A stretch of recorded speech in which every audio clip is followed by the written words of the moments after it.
Dalam sebuah diskusi, entah itu diskusi publik maupun sesederhana percakapan antar teman atau keluarga, bisa saja semua orang yang terlibat itu setuju terhadap suatu topik yang sedang dibahas. Namun, pernahkah kalian terpikirkan sebenarnya sudut pandang yang mendasari persetujuan mereka itu sama nggak sih sama pandangan yang kita miliki terhadap topik tersebut? Contoh sederhananya itu ada pada sebuah diskusi dengan topik mengendorse public figure itu sangat menguntungkan brand. Nah, dari statement tersebut, tentunya audiens yang setuju dengan statement mengendorse public figure itu sangat menguntungkan brand, itu memiliki alasan yang berbeda-beda yang melatar belakangi pandangan mereka terhadap statement tersebut.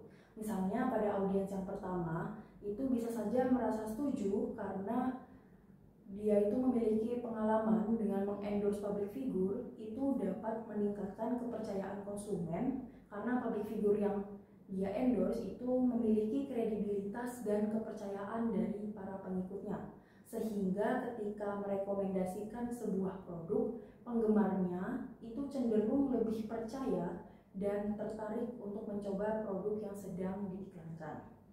Sedangkan bisa saja pada audiens yang kedua itu merasa setuju karena public figure itu sering membuat konten yang kreatif, yang membuat promosi itu terasa lebih natural dan tidak seperti iklan, sehingga lebih menarik perhatian audiens dibandingkan promosi biasa.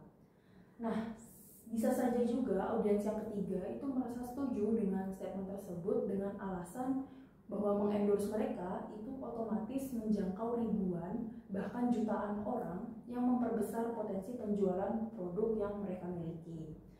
Dari ketiga pandangan tersebut dapat disimpulkan bahwa mereka itu setuju dengan statement mengendorse public figure itu sangat menguntungkan brand, tapi mereka itu memiliki alasan serta sudut pandang yang berbeda-beda. Jadi sebenarnya apa sih yang menyebabkan perbedaan pandangan tersebut walaupun mereka itu sama-sama setuju terhadap suatu hal? Ada 4 alasan. Yang pertama itu pengaruh lingkungan atau pengalaman pribadi. Jadi pengalaman hidup itu membentuk cara orang memahami dan menyikapi hal tertentu, walau pada akhirnya mereka itu tetap sepakat dalam prinsip. Contohnya itu terdapat 2 orang yang setuju dengan diskusi bahwa vaksinasi itu penting, tapi yang satu itu setuju karena punya pengalaman keluarga yang terkena penyakit, sementara yang lainnya itu setuju karena menganggap bahwa vaksin itu merupakan suatu investasi jangka panjang agar setidaknya imun tubuh itu lebih kuat agar tidak keluar biaya mahal kalau sakit. Kemudian alasan yang kedua itu adanya tingkat pemahaman yang tidak sama, di mana tingkat pengetahuan itu berbeda-beda, bisa membuat satu orang itu fokus pada solusi jangka panjang, sementara yang lainnya itu mungkin hanya berpikir sederhana. Contohnya itu terdapat 2 orang yang setuju bahwa menjaga lingkungan itu penting, tapi yang satu itu setuju karena memahami secara mendetail atau ilmiah dampak yang akan terjadi jika lingkungan itu rusak, sedangkan yang satu itu hanya secara umum tanpa tahu detailnya. Kemudian alasan yang ketiga itu adanya kebutuhan dan harapan tiap individu. Jadi walaupun setuju, urutan prioritasnya dalam pikiran mereka itu bisa beda, dan ini tuh bisa memunculkan adanya pandangan yang berbeda soal tindakan yang harus diambil selanjutnya. Contohnya itu terdapat 2 orang yang setuju bahwa kebijakan pemerintah itu baik, tapi yang satu tuh merasa kalau hal itu tuh harus diprioritaskan segera, tapi yang satu tuh merasa bahwa masih banyak hal-hal lain yang mungkin lebih prioritas dibandingkan kebijakan yang akan dibuat tersebut. Kemudian selanjutnya itu ada nilai dan prinsip hidup.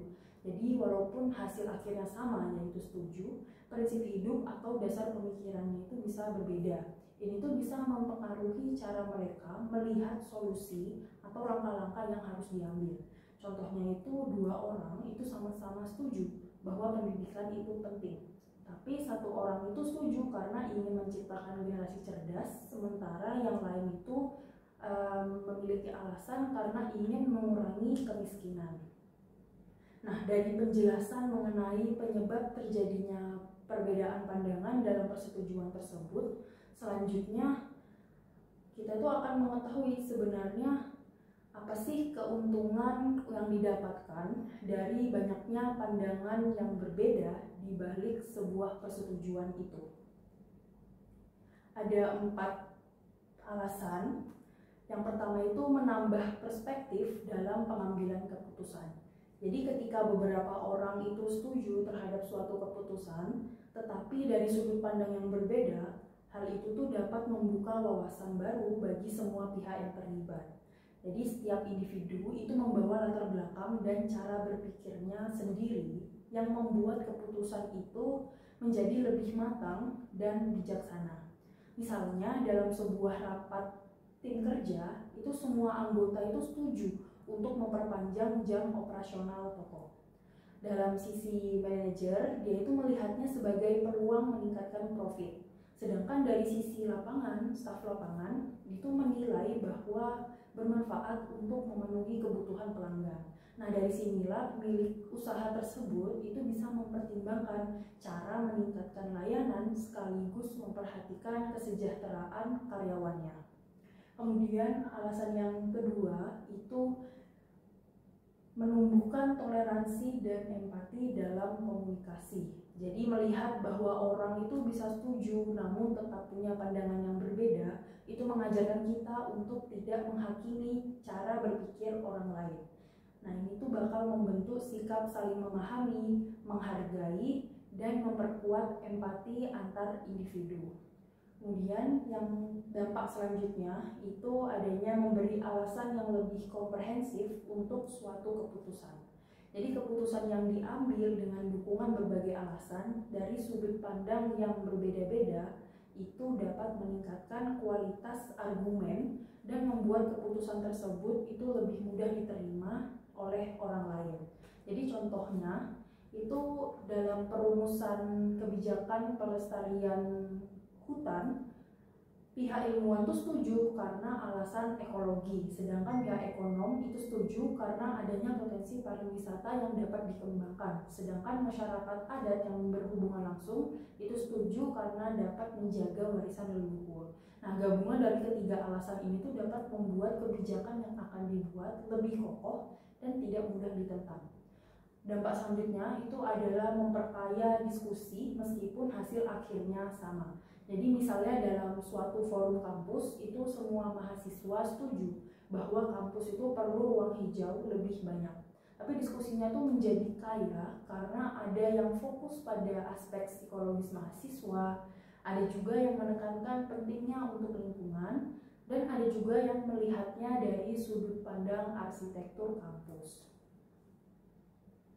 Nah, setelah mengetahui keuntungan atau dampak dari banyaknya pandangan di balik persetujuan, tentunya kita tuh juga harus membahas mengenai risiko yang akan muncul jika perbedaan pandangan tersebut itu tidak dikelola dengan baik.